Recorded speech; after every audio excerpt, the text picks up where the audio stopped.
Hello, and welcome to the How I Tested That podcast. I'm your host, David J. Bland. I'm an author and advisor, and I'm fascinated with testing early stage ideas. I've helped companies all around the world, and in this podcast, I connect with entrepreneurs and innovators who had the courage to test their ideas with real people in the market, with sometimes surprising results. Please join us as we explore the ups and downs of experimentation together. In this episode, I'm joined by Maggie Baker. She's the founder of Threadeco, an eco-friendly clothing company rethinking how people discover, buy, and keep fashion. Maggie talks about how she started with a high-end fanny pack business that landed some serious celebrity traction, but still failed when the economy shifted in 2008. That experience taught her hard lessons about pricing, channel risk, and adaptability. Years later, she turned those insights into Threadeco when she was inspired by imperfect produce boxes. Maggie shares how she tested her early MVP with a Google form, friends and family, hand-packed boxes, and no real payment system. Fast forward to today, business is thriving, and we discuss how she is now blending retail, styling, and subscriptions together. It's a great conversation about learning the hard way, starting scrappy, listening to customers, and building a business model that can actually adapt. Enjoy my conversation with Maggie Baker. Welcome to the podcast, Maggie. Hey, David. Thank you so much for having me today. I'm so excited. I've been looking forward to this conversation. I have to share with our listeners how we were connected. So my wife was shopping and she went into one of your stores and started talking about, it was really interesting what you were doing and everything. And she learned about your business model. And then she rushed home and was like, David, you have to talk to these people. And I was like, really? I don't know. I usually don't just, reach out like that. And she's like, no, it's a really cool business model, what they're trying. And you should check them out.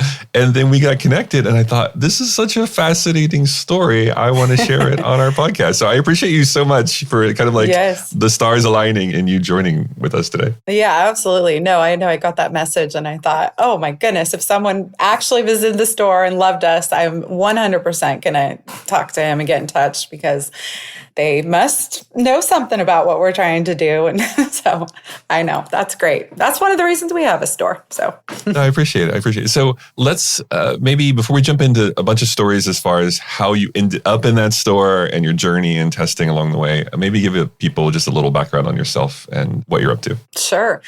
Well, I think I've been living two parallel lives, I would say, for the last 20 years. I worked as a recruiter in the entertainment industry and did learning. So I was in HR for 20 years. So that definitely could be an entire podcast in and of itself of the stories along the way with hiring and just so many things. But I've always been a hustler. I've always been an entrepreneur since I was a little kid. I was the one down at the end of the street with the lemonade stand and not just selling lemonade, but trying to, figure out other ways, toys, what could I sell? It's just in me. So I've been probably the OG side hustler even before it had a name. I always had a thing. So I lived in LA for about 20 years and I was working in HR and trying and hustling at that. And then always had a side kind of business as well. So my first one was in 2007. It was a line of fanny packs, high-end fanny packs. And then that brings us to my current gig, which is the Threadeco business, which I actually have now stepped into one lane only. And I am full entrepreneur now since 2022. So yeah, that's me. It's such a winding journey. I imagine, we talk to other guests and we talk about, when they I imagine going from HR and recruiting into almost like retail at this point or a subscription. And we'll get into that. At first glance, it looks very disassociated. It's almost like, those are very two different types of things. But the way you talk about it, even just now, it feels like there are things you've learned in recruiting and in HR that kind of translate across whatever you're doing. Absolutely. 100%. Honestly, if you're not able to recruit people into your business, you're not going to have a business. You can call yourself a entrepreneur and that's fine. And that's great. I mean, you are, but without customers, you're not a business, right? And so you are literally recruiting people into your world. That's, I think, the number one job is to get sales after having a good product. So I think, there were a lot of times where in recruiting, I really had to think outside the box and be scrappy or whatever it was to get that right candidate. So I think a lot of that set me up for success in this current business. I'm not afraid to do the hard work, do the direct reach out, do the whatever it takes, postcards, sending email after email, you have to, and so recruiting definitely gave me a lot of chops that I take over into my business now for sure. And we don't have a huge team yet, but I'm sure HR will come in as well once we start to grow, having all that experience also.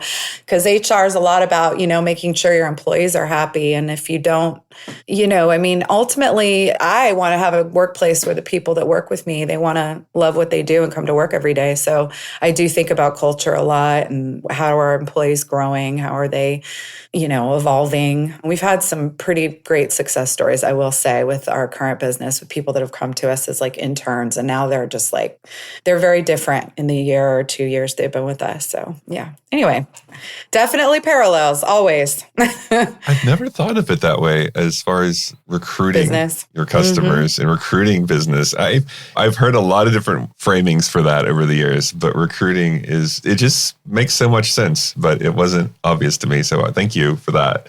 I'm wondering, back when we started this, you mentioned fanny packs, I believe. So, going into that, what were you trying to do? What were some of the things you were testing? Explain a bit more about that story for us. Yeah, that's a wild story. Yeah, that was really my first baby, my real first business, in the sense of I'm going to really do this. Because as an entrepreneur, I think entrepreneurs out there can attest to this and the ideas are coming to you and you just have that drive. And so it's like you kind of decide, well, for me at least, I'm having these ideas. And this is the one that just kept coming to me. It was the fanny pack. And I didn't want to call it a fanny pack. You think of fanny packs, you think of like early 90s tourists with going to Disneyland with the neon. I was like, I want it to be cool, right? I was in my late 20s. I was traveling a lot, concerts. And I'm like, I lost my purse one time. I had to get all my credit cards I had to get everything redone. And so I was like, I want a cool one. And they didn't really exist. And so I went into doing the whole thing, and I had to go find a supplier down in LA. No one was working with leather at the time. So that was a whole thing. And then I had to come up with a prototype, and then I had to go ahead and market and then try and get it into all these stores. I was at one point in over 100 stores. We were on celebrities as well. I had a lot of celebrities wearing them. So, there was a lot of success with it, but I didn't test it. I just had this blind ambition that I'm just going to keep going and it's going to just keep. But ultimately, what happened there is in 2009, the economy crashed and our bags were expensive because we were making them in LA. They were premium. And what I didn't really think of before really diving into this so high is whether people would be able to handle the price point. Now, 2009 was definitely kind of tested everybody, but still, I should have gone, I know this is cool, or I think it's cool. I think it's a cool design, but are people going to be willing to spend $160 or $170 for a high-end fanny pack? Some people are, or even in the 200 range, but that ultimately is what killed us, is because during that time, retailers were really, really buckling down on what they knew was working. And I literally went to a trade show and I got a whole bunch of orders, and then they started calling me canceling because the banks had fallen. And I'd bought all the leather. I'm not kidding. I was out thousands, and they're like, I'm so sorry. I can't do that order right now. I have to. And that's really what did me in. But had I tested a little more, honestly, I think that I would have maybe saw the writing on the wall with the price point of what I had to make it for and what I had to sell it for, So yeah, it was a wild story, but a lot of learning, a lot of growth. I had that business for 3 years and I was doing it. I had a factory, I had sales reps. And I did quit my job in entertainment for about a year and a half. So I was full time with that one. So, obviously we look back in hindsight, we could say, yes, we could have tested that.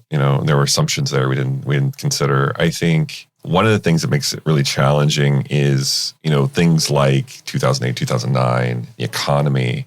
I've done so many workshops, like business modeling workshops with startups, and I'll be in a room and one will say, oh yeah, we're really resilient. And another one will be like, oh no, we're really fragile. So certain conditions change, our whole business model unravels. Will collapse. And I think it's tough. I usually, I talk about this a lot. We talk about these kinds of risk and we talk about desirable, viable, feasible. And we say, okay, you have desirability risk around your customer and your market. You have viability risk around, cost and revenue, and you have feasibility risk on your ability to deliver. And we try to break it down because we're trying to get smaller pieces to go test. And one of the things my co-author, Alex Osterwalder, always mentioned was like adaptability. Well, how adaptive is your business model? And I do think that's something worth calling out. Maybe it's not its own test, because I don't know, you think about how you test for adaptability, but this idea of, are you building a business that can be adaptive? Because market conditions change, it's in hindsight, it's really obvious, but in the moment, it's not. It's not, no. And especially because you hear, like, you got to just kind of follow the path, right? So if you're following that path, whatever that path may be, for us, it was getting in retail stores that, this was 2008, right? So online shopping was a thing, but it certainly was not a thing of where it was now, nowhere near it. It was basically Facebook kind of coming on the map, right? So, you got to push through with your plan and just kind of do that. But that being said, I will say in our current business that we have now today, I really did make sure to diversify, because I never wanted to be in that place again where there wasn't, like, if one thing failed, if one part of the business failed, then we're totally toast. Or if one product doesn't work, like, you diversify different ways you do your business, then you set yourself out for more, like you said, you have more confident pillars there, and it's not always feasible for every business, but if you can, I think it's a smart thing, because we will have slower days in our store, or busier days, this or that, and it all kind of will play together, Yeah, I'm thinking back to that time in retail. I mean, I think Polyvore was just getting started, where they had the little collages and you could click on a picture and then go buy the thing that you saw a celebrity wear. And then that, obviously, they were kind of an early adopter there. And, other people like Instagram and Snap and other folks, I remember, they started piling in on that eventually later. But this idea of channels, I mean, it felt like you had a very specific channel there with high income in SoCal for the most part. Were your stores beyond SoCal? Like, where? Yeah, we were nationwide. I had a rep that was covering all the different territories in the US. I mean, I had like an East Coast rep, I had a Hawaii. Yeah, so we were in multiple different stores. Yep. So in a way, you had a really specific type of customer. But then when something like the economy starts to crash, basically, I mean, what would have you done differently? Like, when you look back, like, what are some things you've thought of since then? That's so interesting. I don't know, to be honest. Well, I would have focused a lot more on, I did focus a lot on the celebrity and the PR angle of things and just kind of the flash of that. I think I would have definitely looked at my numbers every single day. Like, what do we need to hit? Like, and I am kind of just a big picture creative, but now I look at our sales every day, right? And if something comes up from a PR or something, or great, that's wonderful. But I'm not chasing that. And I chase that a lot. I chase, like, what celebrity can we get it on? What PR? And I was really hyper focused on that versus like, how many bags did we sell today? Right. I thought that would follow from chasing the big thing. But I think what I realized is, the big thing can help, or it can be nothing, right? And so you got to just every day just not look at like the big thing. Look at just exactly what's going on in your business. What are your numbers saying? What do you got to hit? And how are you going to do that? And so I'm a lot more hyper-focused on that now than I was then. Yeah, I think having a big vision is good, but also doing the day-to-day, like the attention to detail in the day-to-day also matters to achieve that big vision. Yeah, and just not to be afraid to just look at sales for sales sake, like doing, I need to get this many sales and just kind of figuring that out versus trying to rely on something else to get you that sales, like going back to that recruiting thing. I need to just be very focused on one step in front of the other to get the dollars and know exactly what they need to be every day. So that's something I really learned. I'm really grateful for that business. It brought me to my current business, and my current business is so much of a bigger, exciting thing to me than bringing the fanny pack back, which was exciting in and of itself. But this one for me is solving more of a bigger problem, like a bigger societal problem. And that really excites me. So, I have gratitude for that business for sure. Yeah, I think we all learned from stuff like this in the past. And let's fast forward a little bit to your current venture. So maybe give us a little high level of what you're doing now and how what you've learned kind of informs this, what you're working on. Yeah. So we own a clothing company, which is called Threadeco. And the name essentially explains the business. We're an eco-friendly in terms of the environment and an economically friendly place to get your threads. So Threadeco, like Art Deco. People have a hard time pronouncing it. So I'm hoping that as we get more Threadeco, anyway, Threadeco. And that business consists of a subscription box box service, a monthly subscription box, clothes sent directly to your house, similar to like a Stitch Fix or a Wantable. We have a brick and mortar store in Sacramento, which is where I met David's lovely wife, and then some online shopping. So that's us. And essentially what happened is one day I was down at my factory in Los Angeles for the bags, and I looked over and I saw this huge warehouse, and it said cheap clothes, whatever, I can't remember exactly, but basically tons of cheap clothes. So I walked inside, and I'm not kidding, there were thousands and thousands of clothes in there. Tags on, brand new, beautiful clothing. And I'm like, what is happening here? And they were just in piles, like they're in what's called pallets, right? Just these huge boxes. So you're just digging through these clothes. So I was like, what? This is some sort of crazy gold mine. So I started shopping there. I shopped there probably for about 10 years on my own. And people would compliment my clothes. It was like my little secret. I'd go down there, like, basically with the disguise on, go through the bins, come back with these amazing outfits. And people are like, wow, that's so cute. And I have to say, oh, thank you. I got it at a boutique, whatever. I did not tell them. And so then I just shopped there for a long time. I never really thought of it as anything else but my own little playground, right? And then during the pandemic, we were getting everything delivered. And my son and I were doing the imperfect produce. So it was the surplus or, maybe an odd shaped tomato or carrot that had two heads or whatever. And we loved it. We loved getting these boxes because we knew that this was surplus. We knew this stuff wasn't going to be sold because it didn't meet the quality of the grocery store. And it was funny to see what would come in there. What was it going to look like? He was 4 at the time. So we loved to see what's this carrot going to look like? And it was so affordable. So we knew we were getting organic fruits and vegetables for a crazy deal. And that's where it hit me. I was like, this is what I want to do. I want a clothing subscription box like this fruit one, to be the closed version of that. And that was that kind of aha moment. I was like, that's a business.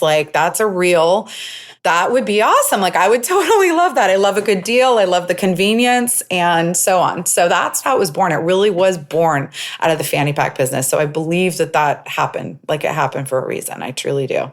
And yeah, that was 4 years ago. And now we have a store and all the things. So I like how that started from almost like a personal experience, right? So some personal hardship. Then you found this little gem that you kind of kept to yourself. And then I loved it. Maybe this is your recruiter background or just your entrepreneurial childhood, but it's almost like you're cross-pollinating a bit here, because we also subscribed to Imperfect Foods for a while, and my kids were similar. They were like, oh, let's see what this onion looks like. And we knew it was all going to get thrown away. Exactly. It was going to be waste. And we thought, it was going to be waste. We get a discount, and maybe it doesn't look exactly like what we would buy in a store, but tastes the same. Yeah. But making that connection is really interesting. I know my brain does draw a lot of really parallels. It's funny you say that because sometimes I'll make these analogies and my husband will look at me like, what? How are you drawing that with that? I guess, and I'm like, in my mind, it's so clear, this and this, and they're kind of wild. So yeah, I think that's just the kind of the way my brain works, perhaps. All right. So you had the kind of epiphany, the way your brain works, you connected these two and said, wait, I think I could source clothes in a different way that are going to be potentially end up being waste or thrown. So explain the thought process of how that started. What did you do to get that, even to see if there was any sort of business there? Well, I learned a little from the first time in terms of the fanny packs and just going, you know what, you got to really see, you think this is really cool, but if you send people clothing that they didn't pick for themselves, is that going to work out? How's that going to go? Is it viable, et cetera, et cetera? And not to mention, if I was going to really do this, we need a lot of clothes. I mean, it's a little different than we have a ton of carrots left over from, say, Imperfect Foods. We have all these carrots. Everybody's getting carrots.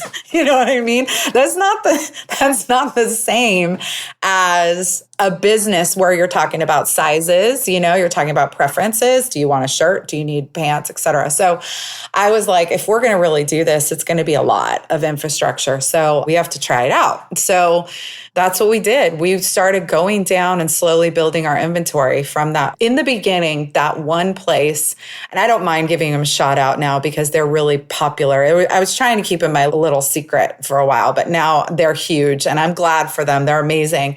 They're called the $2 clothing company. Everything isn't $2 anymore, but still. So anyway, so I was driving down there with my husband down to downtown LA, and we were just starting to build inventory, just good pieces. We'd come back with trash bags, literally put them in our garage, cleared our garage out. And then we started a friends and family beta test like crazy. We just did a simple Google form. What kind of clothes are you looking for? Do you want small? Do you want medium? What are you looking? And then now this is the crazy part. We would just send them a box with no payment. We would just hope that they would pay us because we didn't have a really good system set up at the time for capturing credit card and not charging them, that kind of thing. So we just were like, well, it's friends and family or referrals. We're going to hope. And no one ever stiffed us. Nothing bad ever happened once. But that was a little wild test because we were just sending clothes across the country going, well, hope we get paid. I mean, talk about...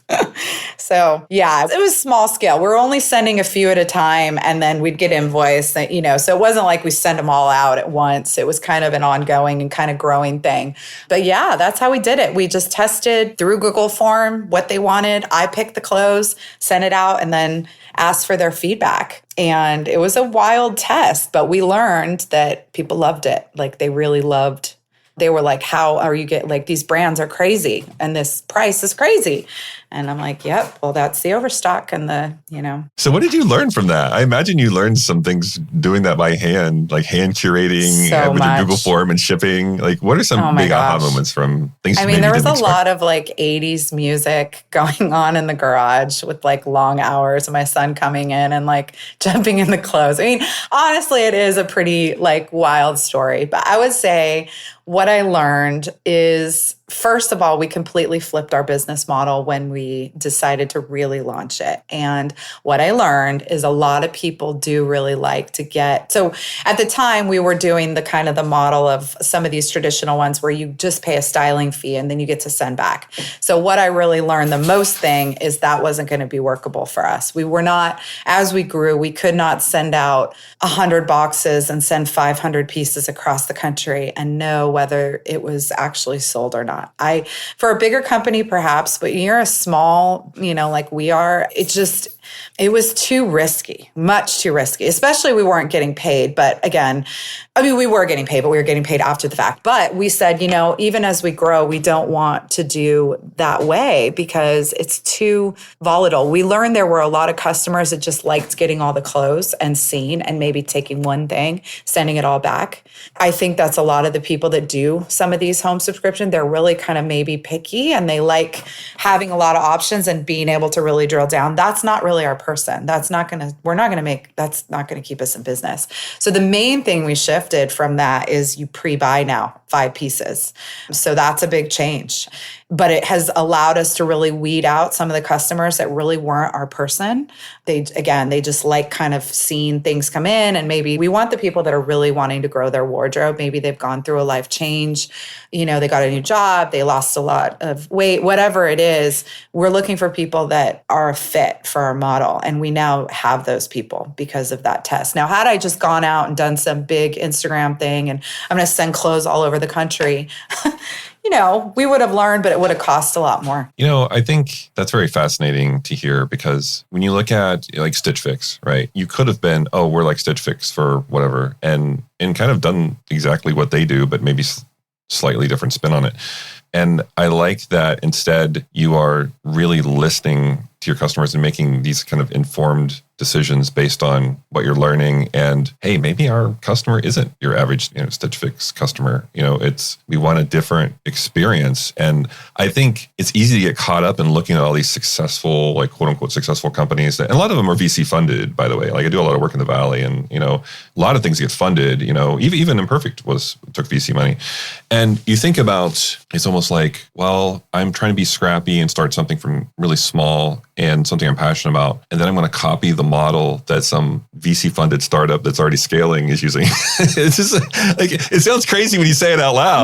No, it really does. You think about it, you're like driving a little bicycle on the side of the freeway and they're in like a Tesla. Like you have to not, you can't put yourself, it's like, that whole analogy of starting at someone else's journey and just thinking, but they're like on lap 20 and you're on lap 1. Like, you have to be aware of that. And also I think it's, people understand like we're a small business, and if they really trust us, then they trust those 5 pieces. Now you're able to do some exchanging. I want to be clear about that. You're not stuck with these 5 pieces. You're able to exchange 2 pieces per box and then you get alternate. So, and honestly, there's no other box model doing it this way. So you have kind of the Stitch Fixes and the wantables on this side where you pay the styling fee, you get the pieces, keep what you want. Then you have the rental side where you have Rent the Runway, you have Nuuly, you have all of those, Armoire, and those ones you pay a fee and the clothes come to you, right? But you have to send them back. So we're actually trying to pull more from this target demographic over here, the rental side, because the rental side are already comfortable with that 100 something a month and they're sending their clothes back. And so we're saying, hey, come to us and then keep your clothes. So that we found was actually, we were kind of in the beginning trying to like, maybe we're going to try to kind of compete with Stitch Fix. Now we're kind of trying to pivot ourselves a little bit more on the rental side. Yeah, I think that's smart. I've been trying to explain this concept. I'm always careful of how much I borrow from military techniques and all that. But one of the things that I learned back when I started kind of using like scientific method applied to business and all that was this concept of like an OODA loop. And it's based off of Boyd and kind of like the movie Top Gun. That's a bit like Boyd's system. But this idea of like observe, orient, decide, act. And the way I try to apply that to business is, look, if you're really deeply learning and observing about your customers and you're like willing to get feedback from them, looking at the environment, looking at the marketplace and all that, and you make a decision, you act, and you're just kind of like going through that loop with your business, then you're kind of almost like less concerned about what your competitors are doing. And you're just trying to serve your customer as best you can and taking those insights and putting them in action and growing. And I think it's easy to get caught up against all the competition out there and saying, well, Stitch Fix is doing this, we should probably do this.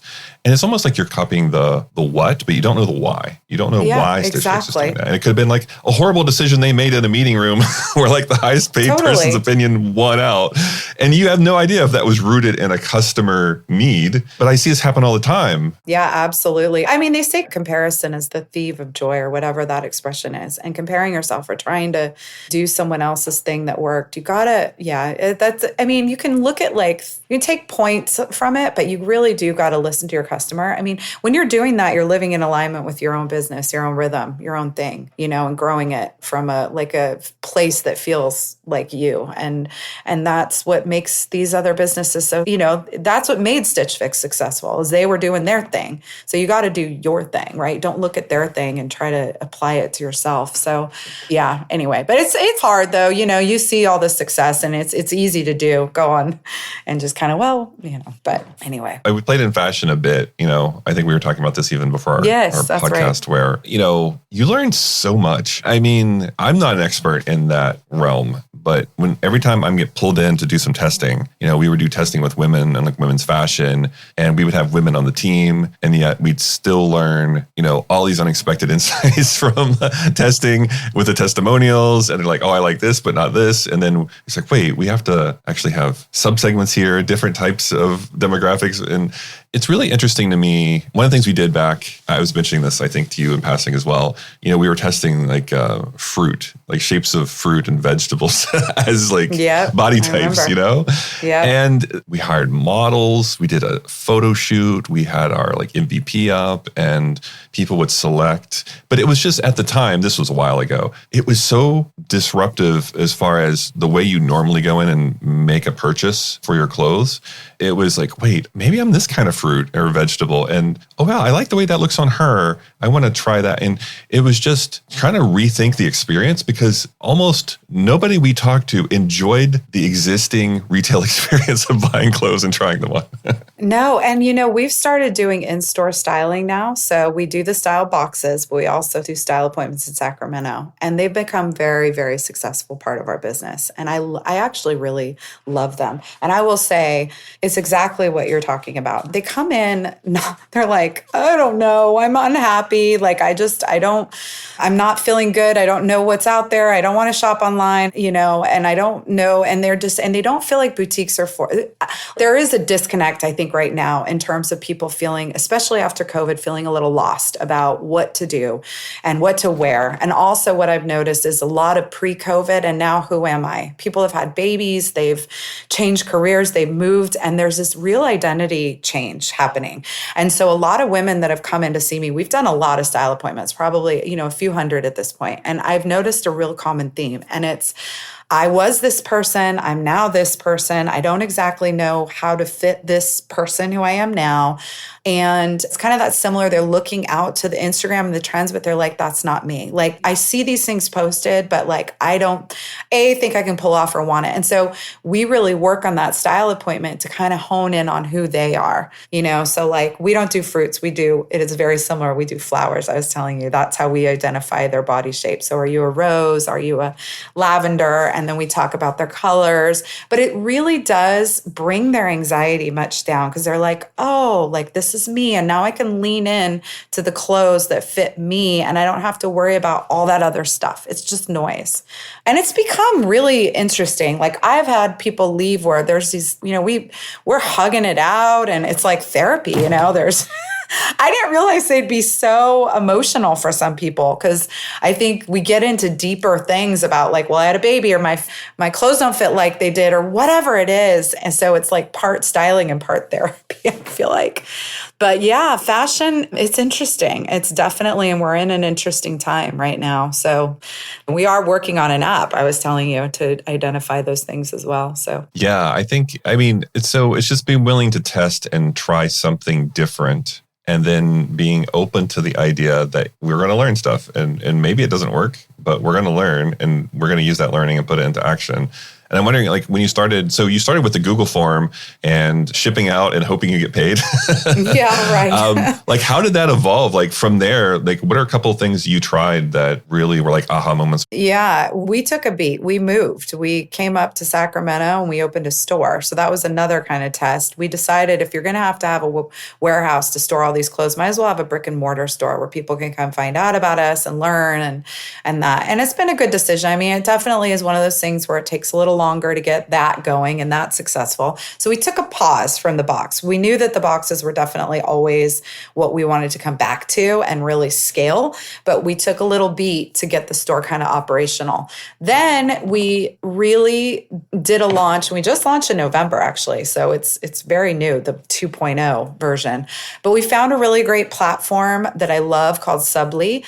Do a little plug for them. They're an amazing company and they handle everything. So you don't even have to worry about like recurring payments or anything. It's so seamless and such an easy to use platform. That solved a lot of my problems and a lot of my headaches. And then we changed the business model. We changed from what we were doing to $157 for 5 pieces with an exchange allowed 2 pieces per box.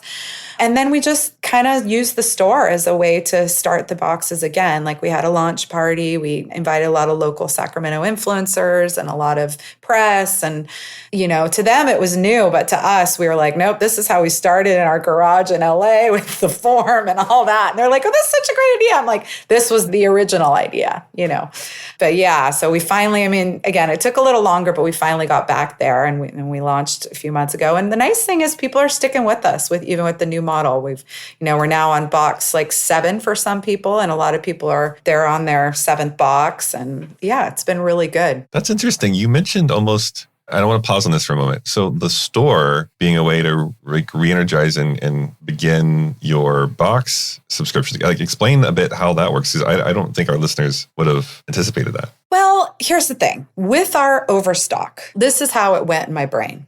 Again, if you have carrots, let's just say you're doing imperfect foods and you have 1,000 carrots, you just need a warehouse. So you just get them out. But with us, you're styling people. You need to see everything. And it's a lot of one shirt in the same. I'm not dealing with like 100 of the same shirts. I'm dealing with a lot of onesies. So I was like, everything's going to have to be hanging out and on display for me to style them. I'm not going to be able to to style people if it's all in boxes in a warehouse? That won't work. So if everything has to be hanging up and everything has to be on display anyways, why not have a space where people can come in and shop too? Double down. It's like we were talking about earlier where, well, maybe a subscription slows down for a month, but the store did really well. So it's also one of those double down kind of things that I learned from the first business in terms of just having one lane of commerce. And that's also why we chose Old Sac. We wanted to be, everyone's like, why did you go to Old Sacramento? Why didn't you go to Midtown Sacramento? I'm like, well, we want new people that are coming from all over the place to discover us, go home and subscribe. And it's really cool, David, because Old Sac now is getting way trendy. All these hip businesses are coming in. And I'm like, I knew it first. I knew it. And it's really exciting to see how Old Sac, it's like even this summer, there's like 10 new businesses opening that are like a beer garden and a shaved ice and just cool stuff, really cool. So yeah, I mean, it has worked out for us. And I would say the number one subscription comes through people coming in because they see the clothes, they love them. They're like, okay, I get it now. I see what you're going to send me. Can I have that blouse? And my first, like, they will literally point, like, can I please have that blouse or those pants? And I'll sign up for a box. And I'm like, yes, you can. And I'll pull them aside. So it is our number one at this moment way we're getting subscribers. So it's worked, but it's also been a costly, warehouse, but we love it. Yeah. And also picking the location. We just had a SoCal couple on who created like Puptique, basically. It's like pet retail. And they talked about some of the, like how to test opening a location. And they actually had some missteps there. They thought this is going to be a sure win. And then they really didn't understand the neighborhood enough.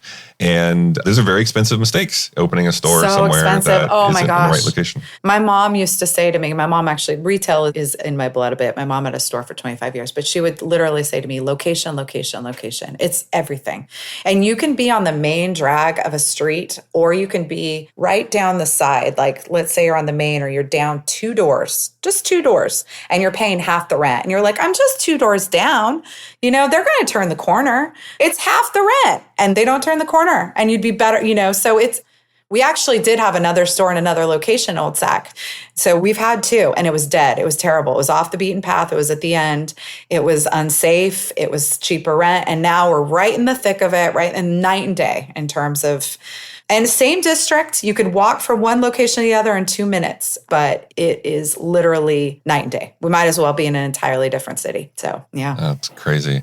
So I want to wrap up with a couple things. One, you mentioned the app, and I'm curious just overall, what are some things that you're looking forward to testing? Some big assumptions for your vision? Like, what are some things you're looking forward to over the next, year or two? Well, just seeing how the app, and I think I'm really, really excited about technology and in-person commerce, how it's coming together. So we really hope that the app can tie together the box experience, the store experience, and really create like an ecosystem. I've been following a lot of different people talking about this, that both brands that are only online should think about experiential. And if you are a brick and mortar, you should think about how you're adapting tech. So I'm really excited to see that kind of come together, and the app being the glue. So, if you download the app when you come into the store, and then maybe you subscribe to a box, maybe you just keep playing. The box can be the app's going to be a lot of fun. It's going to be based on your colors and your silhouette, and we suggest clothes for you. You can save them to your closet. And I think it'll help our stylists as well pick better, pick for our customers better. So I'm excited about the app, and I'm excited about integrating it all together into one kind of ecosystem. Yeah. That's great. I think you're kind of on the cutting edge here. As far as what the new vision of fashion and retail could be, and blending these both worlds, online, offline, together. I think that's pretty exciting. If people want to reach out to you and they've listened to this episode and they're like, oh, I want to go check out the store, or I want to go, check this out online, what's the best way for them to find you all? Yeah, thanks. It's Threadeco. The word thread, ECO, like one word, Threadeco. People get it wrong. So I have to say they missed the E or whatever. So threadeco.com, or just on Instagram, Threadeco. That's it. That's where you'll find. We keep our Instagram very, very current, and same with our website. So yeah, you can find out about the store, the boxes, the app, all the things. Awesome. I appreciate you just hanging out with me. I think it was just, it was just like coincidence. We ended up getting connected, and then it's such a great story. I love how you're sharing from like the high-end fanny pack to what you've learned from there to now, it's almost like you're a 15, 20-year overnight success in a way, as typical with entrepreneurs. 2025, yeah. Yeah, maybe. I was trying to give you some slack there, but maybe even longer. That's okay. But I just appreciate Thank you being really transparent, sharing with our listeners what worked and what didn't. I'm sure they've learned a lot from this episode. So just thank you for hanging out with us, Maggie, and sharing your insights into retail and fashion. Thank you so much for having me. It's been a lot of fun. Thank you for listening to another episode of How I Tested That, where we share stories about experimentation, tips, and tricks. If you learned something new, please recommend us to a friend or colleague. And remember, keep testing your ideas.